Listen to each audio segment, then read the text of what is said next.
Emmanuel బజ్జు promote చేసేటట్టుగా ఉంటే శివాజీ గారు అడుగుతున్నారు, నువ్వు మీ అమ్మతో ఉన్నది ప్లస్ అయిందని మైనస్ అయిందంటే నాకు మైనస్ అయింది అనుకుంటున్నాను నేను.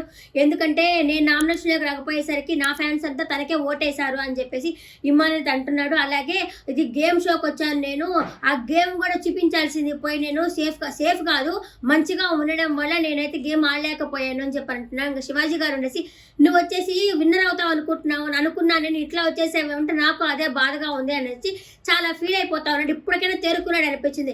అయినా కూడా ఇప్పుడు దాకా గమనించేటట్టుగా ఉంటే పాపం కామెడీ చేసేవాళ్ళు అసలు విన్నర్ అవ్వలేకపోతా ఉన్నారు. అసలు కమెడియన్ లాగే ఉండాలి, వాళ్ళు ఒక్కసారి కూడా విన్నర్ అవ్వలేరా? ఇప్పుడు చూస్తా ఉంటే బయట రివ్యూవర్ల చేతిలోకి వెళ్ళిపోయింది. బిగ్ బాస్ రియాలిటీ షో అనేది రివ్యూవర్ల చేతిలోకి వెళ్ళిపోయింది. పెద్ద పెద్ద గొప్ప వాళ్ళని వాళ్ళు కొనేసుకుంటే వాళ్ళే ఓట్లు వేసుకుని వాళ్ళే ఫ్యాన్స్ తీసుకొని వాళ్ళే గెలిపించేసుకుంటున్నారు. నిజమైన వాళ్ళు గెలవాలనేది లేకుండా పోయింది. ఇప్పుడు ఇంకా బిగ్ బాస్ అనేది ఎవరు చూస్తారు? ఇంకా చూడడానికి కూడా అందరికీ విరక్తి కలుగుతుంది కదా. ఇది ఒక రియాలిటీ షో, రియల్ గా చూద్దామంటే ఎక్కడ పెద్ద పెద్ద రివ్యూవర్లే వాళ్ళని లేపి విన్నర్లు చేసేస్తా ఉన్నారు.